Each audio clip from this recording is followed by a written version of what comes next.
Hey, worship team, it's great to have you here today. We are so excited to have you here on Meerkat and also on the Worship Team Training Hangout. Today is July the 8th with Rich Kirkpatrick. And man, we have a fantastic show and some fantastic brains that are here in today's time together.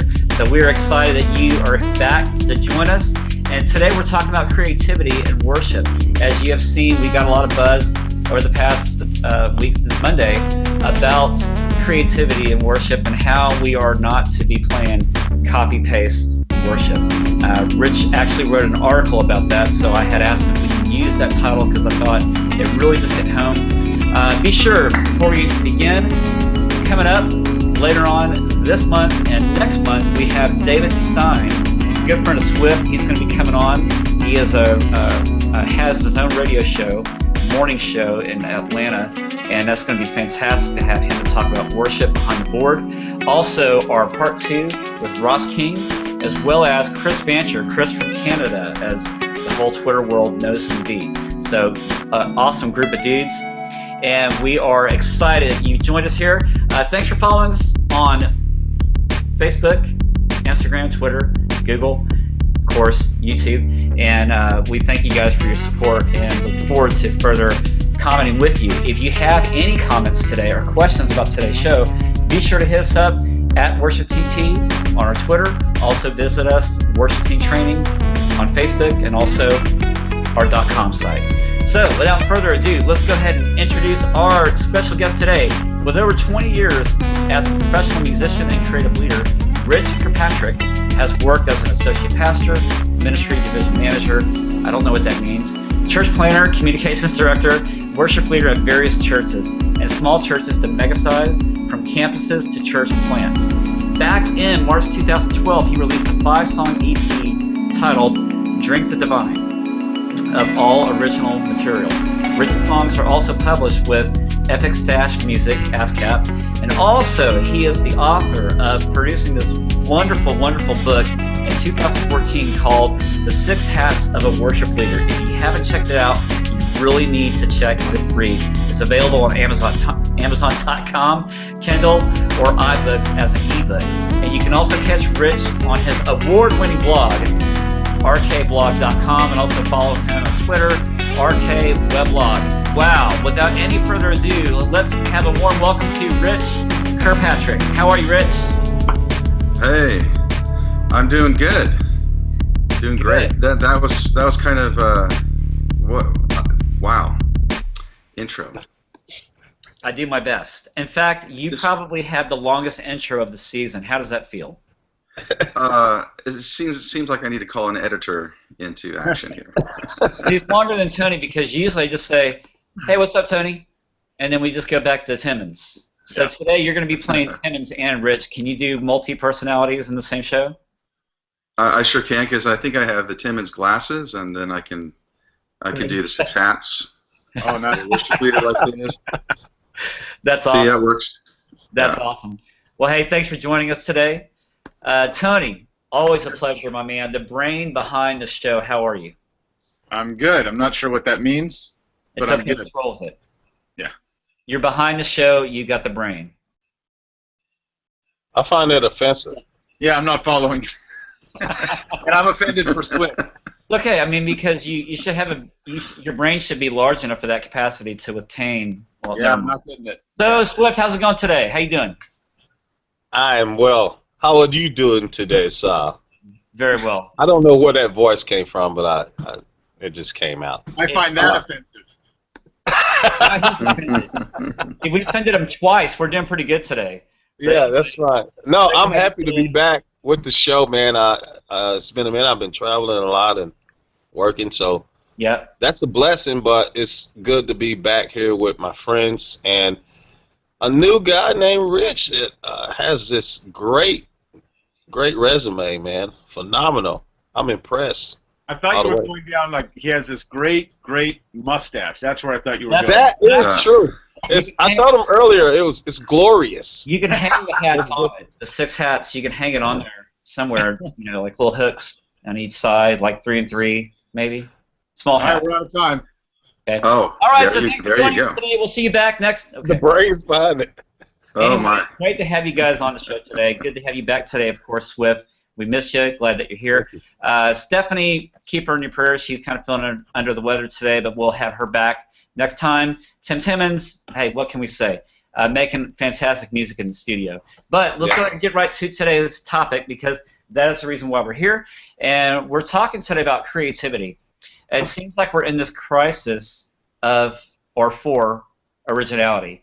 People want the hip and cool, they want the eye candy, but really what worship leaders in churches need is identity, competence, and satisfaction in Jesus. So today that's what we're talking about, and how to share what does it mean to live out God's inherent calling instead of just copying maybe what others are doing. So let's go to our first question. And Tony, we'll go to you because, like I said, you're the brains. How about this? You're the brains. You're just the brains. You like that? Yeah, I'm not understanding what that That's means. okay. That's okay. So we'll just get to that anyway. So how is the church and church worship suffering from a copy/paste kind of thinking? Huh. Let me put it this way. I'm not a fan of, if we're talking just specifically about music, Yeah. I'm not a fan of a lot of music that's out there. And to be honest, it's kind of hip and trendy to say, oh, I'm not into Christian music, or I'm not into modern worship, or whatever. It's kind of a trendy thing. But for me, it comes down to the issue of I believe we have a calling to be creative. And to I just taught a class on this last week, and I like to go through that verse, Psalm 33:3, where it says, to sing a new song. To sing a new song, and we'll come back to Tony in a second. Swift? I believe that new song is that you're supposed to be writing a new song about your life. Like, you're supposed to be telling the world about the new stuff that God has done in your life. That's what that new song is. And so for me, when all we do is rehash what other people are doing, musically, textually, any of that kind of stuff, and it's just a rehash and we're just copying the records and all that, to me, we're not really giving all of ourselves creatively. And we're a creative people. Like, I love talking to people who are not musicians or artists, and convincing them that they are creative, because what's the very first thing we see God do in Scripture? It's the act of creation. So, I mean, it says, in the beginning God created. Those are the very first words we read. And then just a few verses later, God created man after his own image. So man, not just a few men, not just the artists and the musicians, we were all created in God's image, and we already know now that God was creative. So we are, by default, all of us creative. Every single person you run into on the street is a creative person. So if we are not offering that creativity in the church, and more shame on those who are in the creative arts, if we're not being creative, then I believe we're missing a part of who God designed us to be. Sure. And not offer that in the church is a big deal for me. So it's an issue for me. I'm not a fan of copying stuff. And let me just add one more thing. From a strictly practical point of view, I try as often as possible to not listen to the original versions of songs. Right. If I can go to the sheet music and figure out, because to me the heart of a song is the melody and the lyric. If right. I can go to just that bass core and then just say, here's the tempo they're deciding, and here's what that melody is, my mind can go 1,000 different ways on how to present that musically. And at least then I'm putting some creative input in there. But the amount of churches that are just literally like note for note copying the record, and I don't even know if I'm insulting anybody in this panel or who's listening right now, but I have an issue with that. I get it in terms of teaching people and moving along Sunday to Sunday and learning new songs all the time. I get it, but if there's not an element of creativity on your team, I think right. You're missing the mark. Right. Thank you, Tony. Swift, what's your thought? I'm copying Tony right now. I mean, I'm all about it.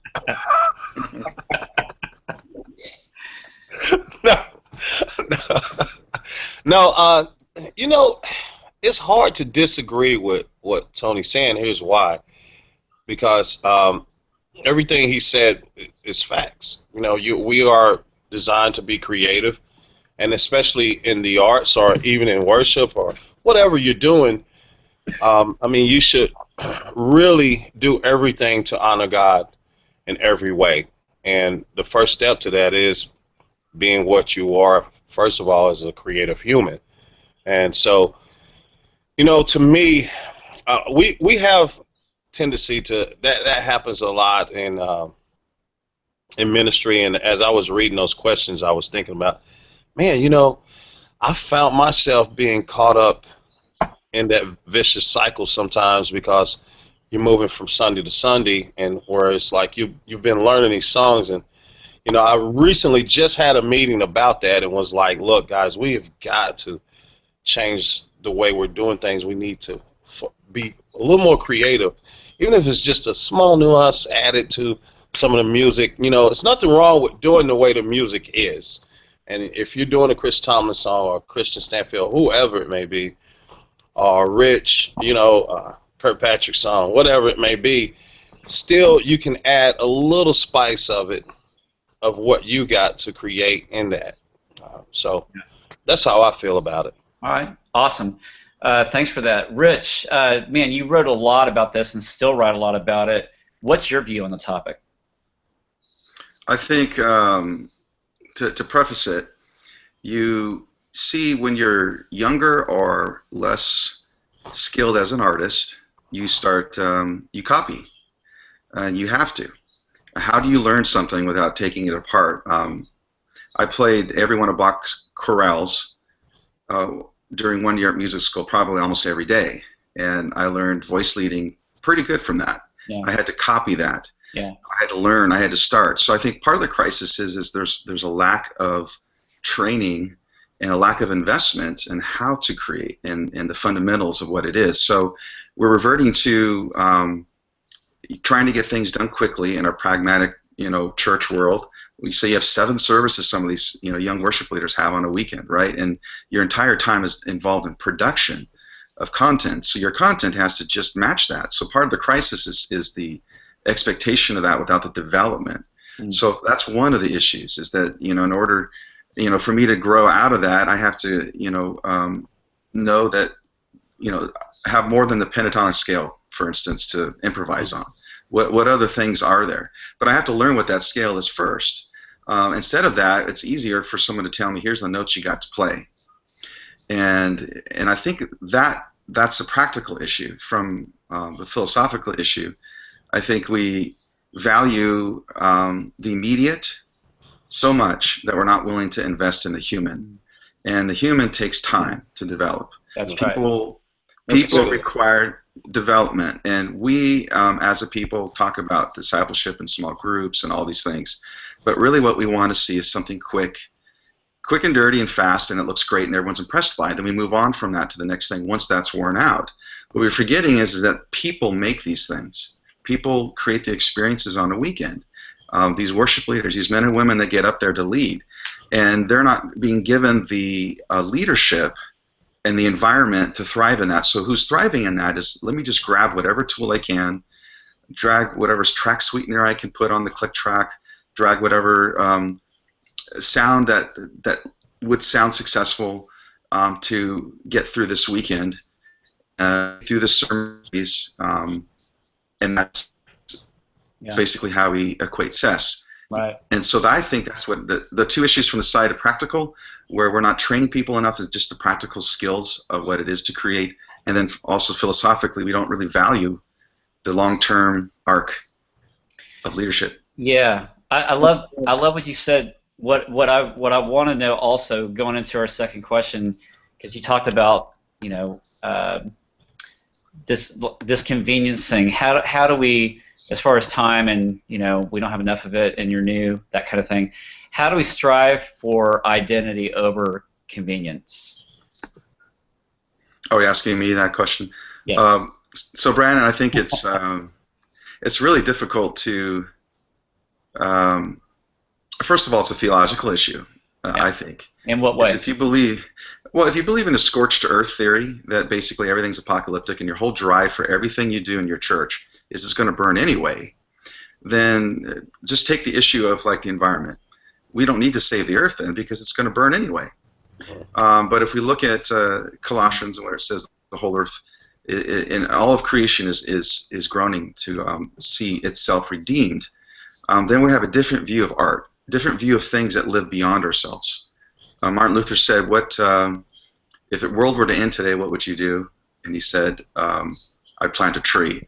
And my pastor, when my pastor told me that, I was like, "Really? That blew my mind." I was still thinking about what ramifications of such a thought, because what are we planting trees? And so convenience says, this is going to burn anyway, so the architecture's got to be bad. If you ever see the WPA, the Work Projects Association stuff that was done, and you go to Los Angeles and you see some of these projects, you see the freeway tunnels, and you see the art that is put on there, the story of this. There's a story behind everything because it was meant to last.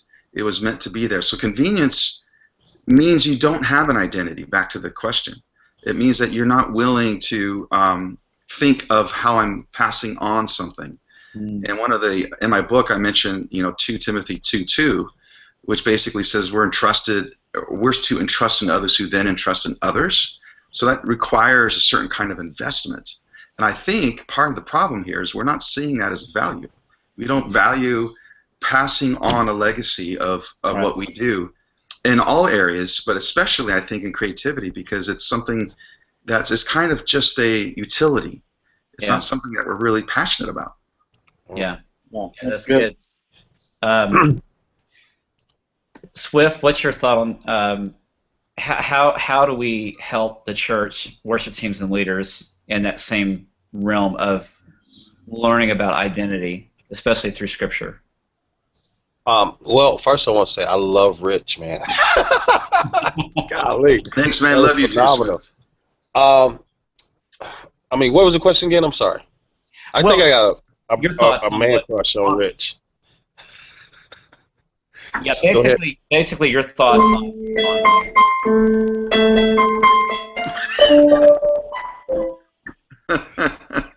So as I was saying, thanks, Tony, for that. How much do you charge, by the way? Yeah. So about the tree, living on a legacy, passing on a legacy, what does that mean to you? It's a good word, Rich. That is. Well, as he was, man, it was just striking a chord deep in me when he was talking like that, because it made me think about, as I was talking to you guys off the air, when I was talking about going into student ministry and being a part of worship there, what significance could I play and what kind of legacy could I leave with these kids that I'm somewhat developing, because a lot of them are high school players, and we have a blend of adult worship and high school.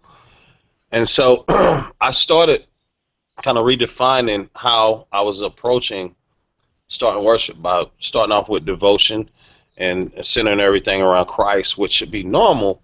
But at the point, it was like we were coming in, we were boom, boom, boom, practicing, and then leaving. I felt no commitment. I felt no investment. So I think one of the things that, you got to have integrity about everything you do. And you got to invest in people. You have to invest in people. How do you do that?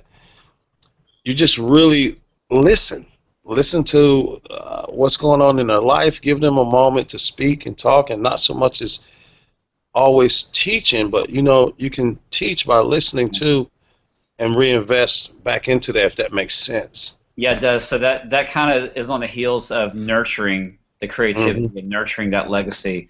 Tony, what are your thoughts on that?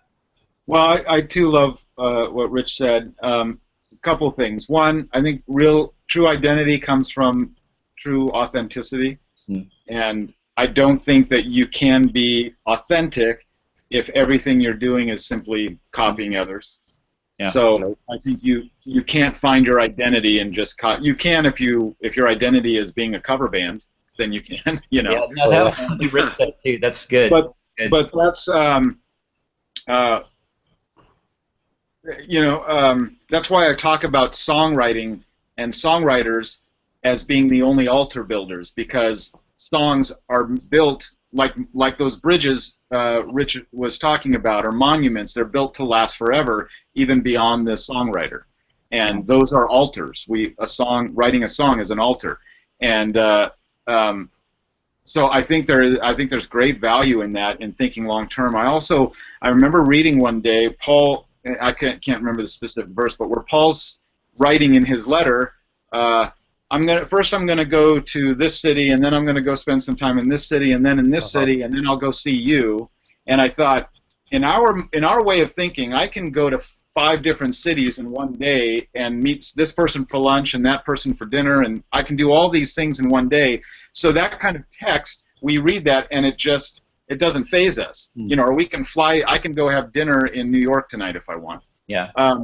In biblical times, when Paul was writing that, in that one sentence, he just outlined months and months and months of travel and staying somewhere, and it dawned on me that everything they were doing then was long term. He was making plans for the long term, and I thought, how often do we take a job at a church, and even subconsciously, no matter what we're presenting and saying, in our minds we're thinking, this is my next job until my next job, and I'm going to keep stepping up, and I'm at this church, and I'm going to look forward to this church that's going to be bigger. This one's going to help me get to this bigger one, and this one's going to get me to this bigger one. And so few are the people who take a job at the small church and think, this is where I'm planning long term. The work I'm doing today, I'm going to see the fruit of it 40 years from now when I'm in this job. Right. And I have a friend who took a job at a church. I mean, their worship team, when he came on, was like a 12-string guitar player, and only 5 of those strings were in tune, and a tambourine player. That was his worship band, and they weren't going to give him a budget to hire guys. So what he started doing is he went to the church and said, can I get the church behind offering free music lessons to elementary school kids here? Wow. Huh. Well, kind of to transition here, as I think we're kind of wrapping Everything froze. So Tony, finish that last part up, or I think we lost him. But Rich, if you would, can you kind of elaborate a little bit more on what Tony was talking about? Yeah, I think this is the whole reason I wrote that book, The 6 Hats of the Worship Leader, was to how do I invest in people? And one of the statements that I stole from somebody, I forgot who it was, that every ministry is an interim ministry, or every pastor is an interim pastor. And the idea is that you got to think beyond yourself. Yeah. And exactly what Tony's saying about scriptures and Paul's intent, his letters to Timothy, what we see in those, everything is about the next generation. So you're really you're not seeing your entire success on your last Sunday or your last season. You're seeing it on what 5 years from now is going to benefit from what I'm doing. So the last thought about music lessons, elementary, that we didn't get to hear the rest of the story, Tony, but I'm assuming that was a great investment. Yeah, Tony, can you finish that real quick? Yeah, real quick. 15 years later, he had multiple worship bands made up of students that they had started teaching music to. Wow. There, so it was a long-term investment at a small little church that had very little to offer him. He said, "I'm here for the long haul. Let's start investing now in doing this." And I think that falls right in line with what we've been talking about. Thanks, Tony. That's fantastic, man. Hey, Rich, can you take us home when we talk about nurturing creativity? What's the one thing that you keep coming back to? I keep coming back to that, and I believe Tony mentioned this earlier, that everybody's creative, meaning we're created in God's image. And so the idea is how do we, let me put it this way, what's most human about myself is that I'm created in God's image.